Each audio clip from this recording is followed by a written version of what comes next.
최근에 전국을 순회 중인 한동훈 국민의힘 비상대책위원장, 어제는 이곳을 찾아서 사랑을 외쳤다는데요. 영상부터 만나보시고 이어가 보도록 하겠습니다.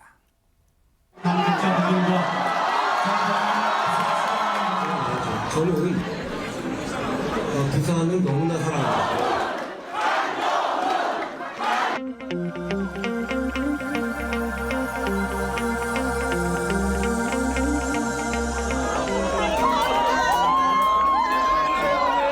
자, 잠깐만요. 자, 뒤로 조금만 물러서실게요.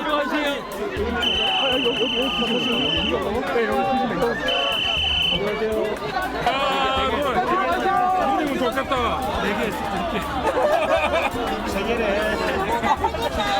누님은 좋겠다. 와. 어떻게 해?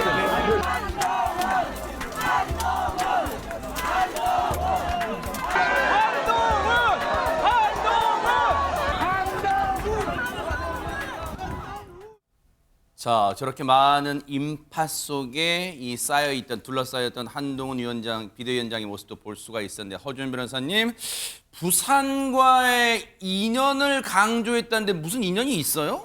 한동훈 위원장이 2020년 1월에 이 대검 부장검사에서 부산고검 차장검사로 사실상 좌천을 당했었는데요. 사실 한동훈 위원장 본인 스스로 지난 정권에서 4번 좌천을 당했다고 계속 얘기하잖아요. 이때 부산이 처음 좌천을 당했던 곳입니다.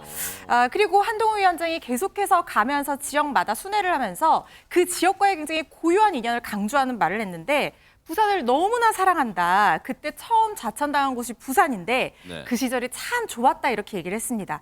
그러면서요, 저녁마다 송정 바닷길을 산책했고 서면 기타학원에서 기타를 배우고 사직에서 롯데 야구를 봤다, 이렇게 말하면 부산 시민 가슴에 팍팍 꽂히는 말이잖아요. 네. 부산 시민들 입장에서는 송정바다, 서면, 사직 이렇게 얘기하면 정말 친근감을 느낄 수 있는 그런 단어들이지 않습니까? 네.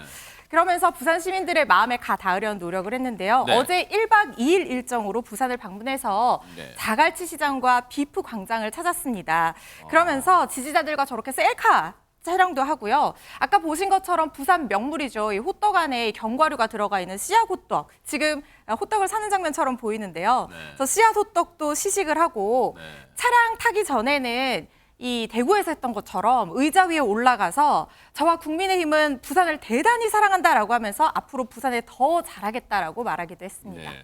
네, 저 비프 광장이 이제 그거예요. 부산 국제영화제 광장, BIFF, 비프 고기 그거 아닙니다. 네, 어쨌든 그 광장에서 수많은 사람들이 몰려들었는데, 그런데 한동훈 위원장 관련해서 이게 지금 상당히 화제가 되고 있다는데, 뭐 뿔테 안경 이런 게 화제가 되고 있는 거예요? 뭐예요? 그러니까 한 위원장은 항상 패션이 굉장히 화제가 되곤 합니다. 네. 뭐 뿔테 안경도 마찬가지지만요. 네.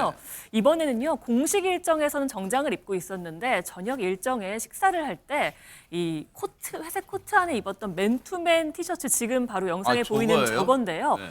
1992라고 적혀 있는 저 티셔츠가 굉장히 화제가 되고 왜요? 있습니다. 보기 그냥 평범해 보이는데 아니에요? 근데 뭔가 딱 눈에 띄잖아요. 1992 써 있는 게요. 저게 누군가의 마음을 좀 울렸던 것 같기도 하고요. 특히 저 제품이 우리나라 국내 브랜드 제품이라고 해요.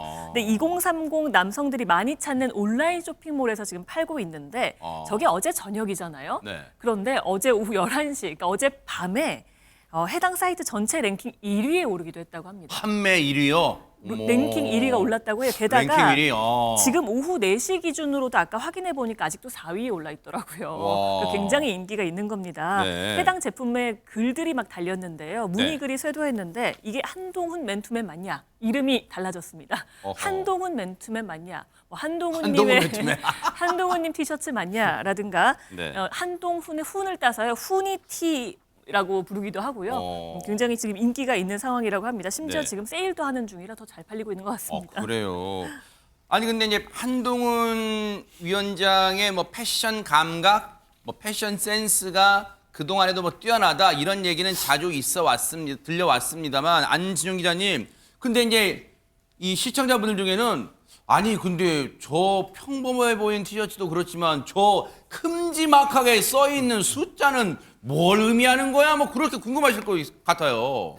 네, 사실 부산 하면은요 자가치 시장을 정치인들이 많이 가죠. 어허. 그런데 부산의 또 다른 명물 중에 하나는 바로 야구의 도시라는 겁니다. 야, 맞아요. 부산을 연고로 하고 있는 이 롯데자이언츠가 한국 시리즈에서 우승한 연도가 1992년이기 때문에 대박 사건. 부산 시민들에게 1992는 굉장히 의미 있는 숫자라는 거죠. 아, 그럼 그 이후로 우승 못했어요? 롯데자이언츠? 아직까지 못하고 있기 어머, 때문에 대박 더 사건. 염원이 어머. 크고요. 실제로 부산 출신인 장해찬 전 의원 같은 경우 SNS에 불굴의 의지로 우승을 이뤄낸 자이언츠처럼 다시 희망을 가지고 힘을 내자는 메시지를 부산 시민들에게 전하고 싶었던 것 같다라고 의미를 부여했고요. 또 이 한동훈 비대위원장이 1973년생, 즉 서울대 법대 92학번이기 때문에 저런 숫자를 쓴 것 같다라는 분석도 나왔습니다. 어머, 대박 사건. 아, 73년생, 네, 9학번 맞습니다. 1992년도에 졸업하고 대학 들어가고 와, 대박 사건. 어머, 와. 그래서 지지자들은 한동훈 위원장은 타고난 정치인이다. 디테일이 엄청나다라는 평을 내놓고 있는데 실제로 그런 의미를 가졌는지 한 위원장이 설명한 적은 없습니다. 다만 본인이 이런 하나하나 디테일에 신경을 쓴다는 것으로 어허. 풀이가 되고요. 또 하나 네. 본인이 그런 의도가 없더라도 이걸 보는 네티즌들이나 지지자들이 하나하나 의미를 분석하고 있거든요. 그만큼 한 위원장에 대한 지지도 또 관심도가 높다는 방증이라 할 수 있습니다. 아니, 그래서 갑자기 이런 생각이 들어요. 최명기 원장님. 정치인들 행동이 그냥 뭐 이렇게 우연히 하는 행동이 아니라 뭔가 치밀하게까지 모르겠지만 어쨌든 계산되거나 의미를 담고 있다 이런 생각이 듭니다, 좀. 네, 맞습니다. 그래가지고 뭐 정상들이 만나게 되면은 무슨 색깔의 옷을 입었냐, 회의 장소가 어디냐, 아. 누가 어디에 이제 앉느냐 네. 그런 거 하나하나 우리가 의미를 찾게 되고요. 근데 사실은 의미를 주려고 억지로 연출을 했는데 사실은 아무도 보지 않는 경우도 굉장히 많고요. 네. 실제로 얘기 많이 들어봤습니다. 그러니까, 네. 또 반대로 본인이 주고자 하는 의미와 전혀 다르게 해석이 돼서 곤란을 겪기도 그런 경우 하고요. 있어요, 네. 때로는 아무 의미 없이 한 것이 무슨 의미를 지니게 돼서 해명을 하게 되는 경우도 있는데 이번에 저 경우는 왜 저랬는지는 한동훈 위원장 본인만 알고 있겠지만 굉장히 잘 모든 것이 조화가 이루어진 굉장히 드문 경우라고 저는 생각합니다. 네. 좋은 의미로. 부산을 찾아서 자갈시장 방문해서 호떡도 먹고 이 시민분들과 셀카도 찍어주고 그리고 또 시장에서 국밥도 먹고 이렇게 또 소탈한 모습도 보였는데 이렇게 총선을 앞두고 지금 고군분투 중이에요. 한동훈 위원장이. 그런데 여기 이런 분위기에 찬물을 끼얹는 일들이 지금 일어나고 있다면서요, 최진봉 교수님. 네, 두 사람 때문인데요. 이제 본인이 비대위원장 아니겠습니까? 그래서 비대위원을 선임을 했는데 네. 비대위원 중에 한 분 박은식이라는 비대위원에 대한 논란이 지금 있고요. 네. 또 한 사람은 본인이 영입했던 영입인사 1호가 있어요. 박상수 변호사인데 이 두 사람이 지금 논란이 되고 그래요? 있습니다. 네. 예.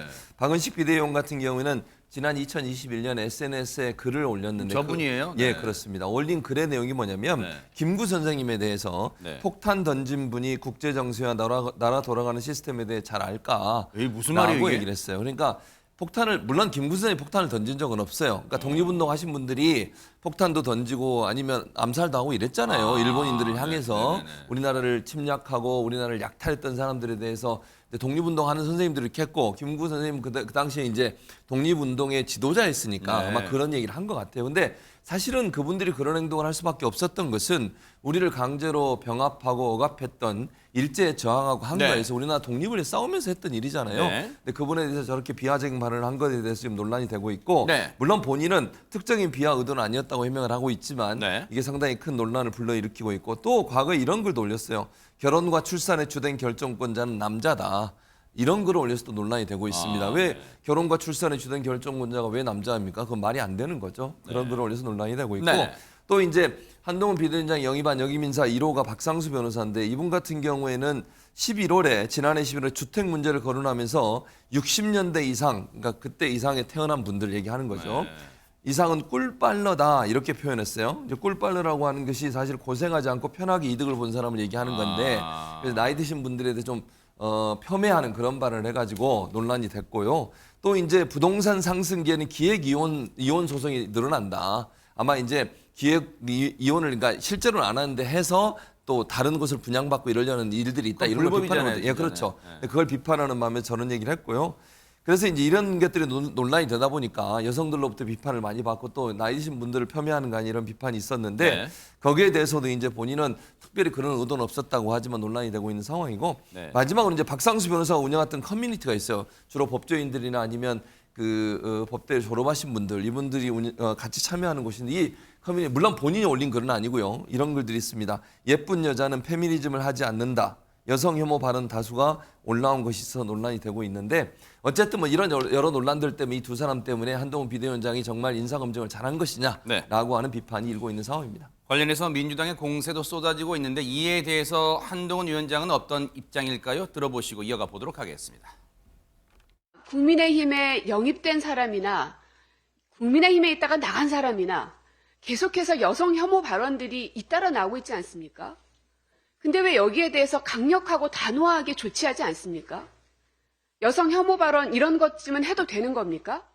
거기는 피해 호소 이런 말 한 분들 아니에요?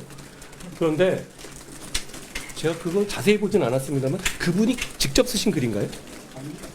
그건 아닐 것 같은데 그게 어떤 그 사이트를 하나 운영하시는 운영자이신데 거기에 올라온 글들 중에 그렇게 논란이 될 만한 글들이 있다는 거잖아요.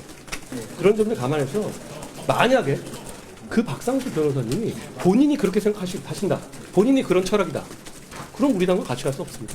그렇지만 저는 그렇지 않은 것으로 알고 있습니다. 저도 그 글을 봤는데 김구 선생에 대한 SNS상의 표현에 대해서는 저도 공감하지 못하겠습니다. 그 위원께서 이제 비대위원이 되고 공인이 되셨기 때문에 더 언행에 신중하실 것이라고 저는 생각하고 그렇게. 큰 선거를 앞두고는 떨어지는 낙엽도 조심하라 그런 말이 있는 것처럼 이제 앞으로의 이 인사 영입에 있어서는 검증도 철저히 하는 계기가 될지 국민의힘 한번 지켜보도록 하겠습니다.